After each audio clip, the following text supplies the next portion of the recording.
শয়তান বলছিল লা উগবিয়ান্না ইবাদাকা আজমাইন, আমার সবকিছু বিসর্জিত দিয়া দুলিশাত করে দিয়া মানুষ বানায় ফেলছেন, একটারও জান্নাতে যেতে দিব না, সব গুমরা করে দিব।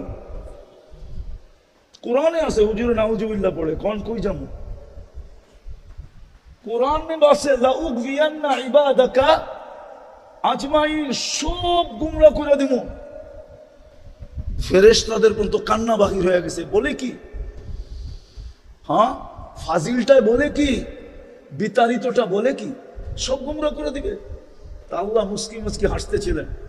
আল্লাহ বলে তুই গুমরা করবি, আমি ইস্তেগফার নাজিল করলাম, মা যালা আস্তাগফির আগফির, যতবার তওবা করবে মাফ করে দেব।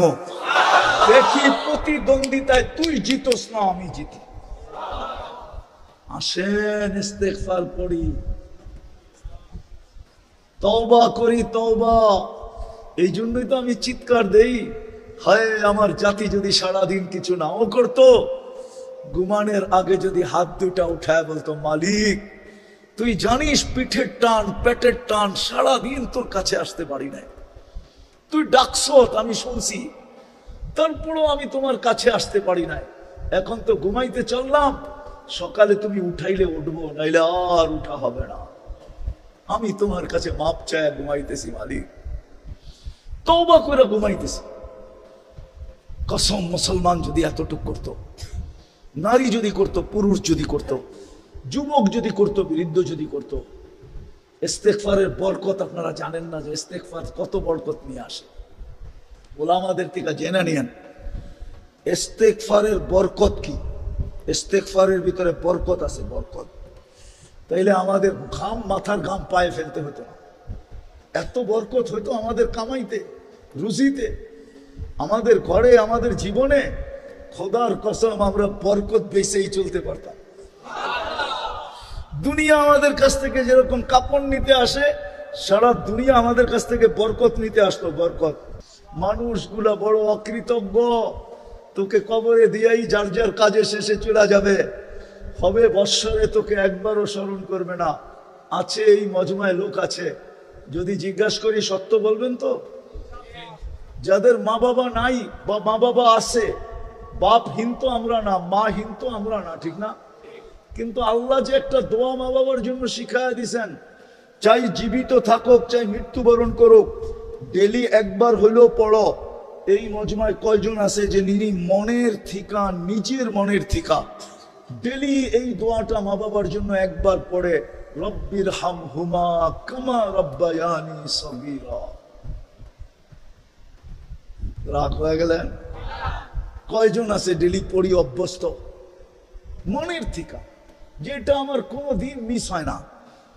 হাদিসও কিন্তু দোয়া শিখাইয়া দিছে, বলছে ডেলি একবার হইলেও পড়ো, রব্বিগফিরলি ওয়ালি ওয়ালিদাইয়া, ও আল্লাহ আমাকে মাফ করেন, আমার মা বাবাকে মাফ করে দেন,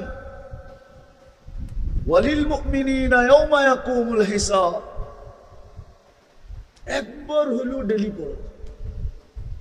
ফেরেশতা বলবে দুনিয়ার মানুষ অকৃতজ্ঞ, তোকে কবরে দিয়া যার যার কাজে যেতে দেরি করবে না, আমরা তোর সঙ্গে থাকবো, আমরা তোর সঙ্গে, আমরা ডাইনে থাকবো, বামে থাকবো, আগে থাকবো, পিছে থাকবো, চতুর্দিক থেকে তোকে প্রটোকল দিতে থাকবো। এইবার তুই ভাইবানে গাঠিগুলা আমাদেরকে দেখলে কি করবে? আখেরাতের গাঠিগুলা যখন চতুর্দিকে ফেরেশতা দেখবে, অনেক সময় হয় দেখা সবাই সেলুট দেয়, নাইলে হা করে তাকায় থাকে যে লোকটা যায় কে, ঠিক না? আখেরাতেও ফেরেশতারা এরকম হা করে থাকবে, আর কিছু তো সেলুট দিবে, সেলুট, মারহাবাম বিক, হাদিসের শব্দ আছে, সব গাঠিতে বলতে থাকবে মারহাবাম বিক, তোর জন্য সুসংবাদ, মারহাবা। আমাদের দামও দিনের ভিত্তিতে, দিনদারির ভিত্তিতে, আর কিছু সম্পর্কের ভিত্তিতে। আমি প্রমাণ দিব, যার সম্পর্ক মসজিদের সাথে যত বেশি, হাদিস বলে ওকে সুসংবাদ দাও, ও দিনদার তত বেশি, ইমানদার তত বেশি। হাদিস হুকুম দিছে আমাদেরকে, মারা গেলে সাক্ষী দাও দিনদার, সবাই স্লোগান দাও দিনদার। আল্লাহ আমাদের স্লোগানে কি হবে? আল্লাহ বলে তোমাদের স্লোগান আমি গ্রহণ করব, আমিও লেখা দিব দিনদার, যদিও আমি ওর ব্যাপারে তোমাদের চেয়ে বেশি জানি। হাদিসে কুদসি দিতেছি, আল্লাহ বলে তারাকতু ইলমি শাহাব কবিলতু শাহাদাত আবদি, আমি তোমাদের সাক্ষী গ্রহণ করব। কবিলতু শাহাদাত আবদি তারাকতু ইলমি, আমি আমার জানাকে ছেড়ে দিব, তোমাদের সাক্ষী গ্রহণ করব। যে বৃষ্টিটা যদি না হতো তাহলে লোকে লোকারণ্য হতো, কিন্তু এটাও সত্য যে ওয়াটার সেলুট উপর থেকে চলতেছে। ওয়াটার সেলুট মনে হয় আপনারা চিনেন না, এই সম্বন্ধে আপনাদের অভিজ্ঞতা খুব কম। দুনিয়াতে যখন কোনো দেশ নতুন প্লেন কিনা আনে, তো এয়ারপোর্টে নামার পরে দুই দিক থেকে পানি ছিটাইতে থাকে, এটাকে বলে ওয়াটার সেলুট। আজকের আয়োজনটা আল্লাহর কাছে গ্রহণযোগ্য বিদায়। মানুষ আর পানি ছিটাইলে কতটুক ছিটাবে, তো আল্লাহ স্বয়ং নিজে কুদরত দ্বারা ওয়াটার সেলুট দিতেছে। হ্যাঁ, এটা কবুলিয়াতের আলামত। সংখ্যা জরুরি না, সংখ্যা একজন হোক, কবুল হইলেই এটাই হলো মেন উদ্দেশ্য। আজকের পরিস্থিতিটা হলো কবুলিয়াতের নিদর্শন। আর যদি উপর থেকে ওয়াটার সেলুট না হতো তাহলে গরমের তীব্রতাও আরো বেশি হতো, ঠিক না? এখন কম না? এত বড় এসি তো ভাঙ্গাচুরা জায়গায় লাগানো সম্ভব ছিল না, ঠিক না? কি বলেন? তো আল্লাহ কুদরত দিয়ে এসির পরিবেশ বানায় দিছে। সবগুলাই বলে যে আজকের আয়োজন কবুল। বাকি যদি আল্লাহর দুটা হুকুম মানতে পারি তো বাকিটাও ইনশাআল্লাহ আমাদের পক্ষে হবে। আজকে অনেক কিছু নিয়ে এখান থেকে উঠব, এতটুক তো অবশ্যই নিয়ে উঠব যে সর্বশেষ ঘোষণা হবে ইরজিউ মাগফুরান লাক, যাও তোমাদের গুনাহ মাফ। বুদ্দিলা সাইয়্যাতিকুম হাসানাত, গুনার জায়গাগুলা খচা খচ নেক দ্বারা ভরে দেওয়া হবে। আর কি চান? এই জন্য মনোযোগ দিব ইনশাআল্লাহ। খুশি তো? হ্যাঁ, ওয়েদার এটাই বলতেছে আজকের ইসলাহি মজলিস কবুল। আমরা আল্লাহর কাছে আশা করতে পারি, আর এরকম আশা করার কথা হাদিসে লেখা আছে। এটাকে আমাদের ভাষায় বলে নেক ফাল নেওয়া, ভালো দিয়া ব্যাখ্যা করা। তো আজকের পরিবেশটা যদিও চাইতেছিল যে সবার মতো লোক হবে, লোকে লোকারণ্য হবে, ঠিক না? যদি ওয়েদারটা ভালো থাকতো, আমি বলবো ওয়েদারটা ভালো তো ভালো, সুপার ভালো।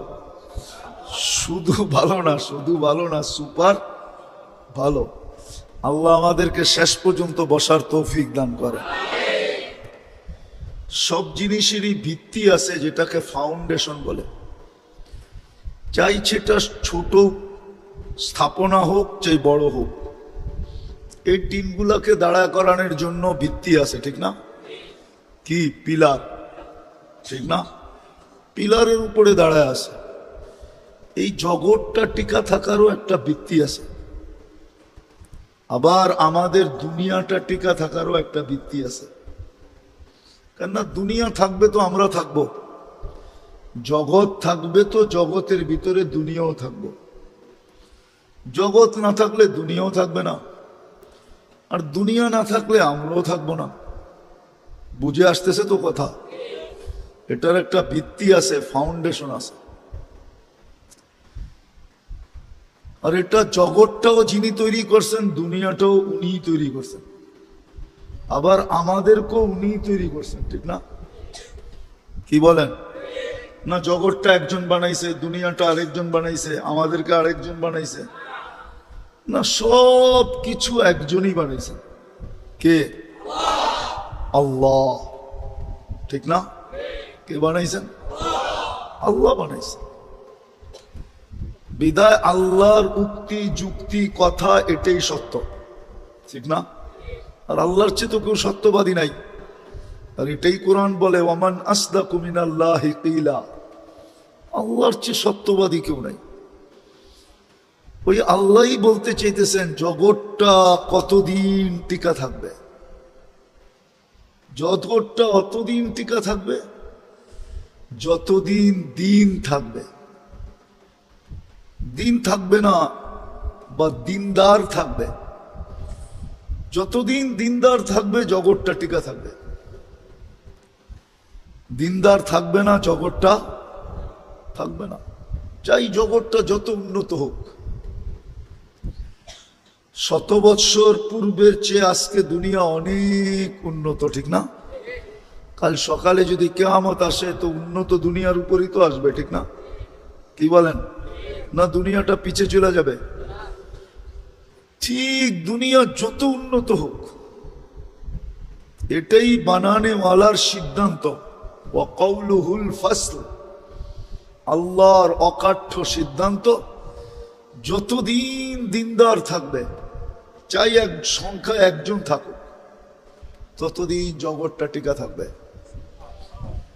দিনদার থাকবে না তো জগৎ যতই টেকনোলজি সমৃদ্ধ হোক, যতই উন্নত হোক, যতই বিজ্ঞানসম্মত হোক, মানুষগুলা যতই আধুনিক আর স্মার্ট হোক, কিয়ামত চলে আসবে। এতটুক কথা তো বুঝে আসলো। জগৎটা অতদিন থাকবে যতদিন দিনদার থাকবে। আর দুনিয়াটা অতদিন সুখের থাকবে, দুনিয়াটা অতদিন থাকবে যতদিন দুনিয়াতে 3 জিনিস থাকবে। কয় জিনিস? দেখেন, আগে বুঝানোর জন্য বলতেছি।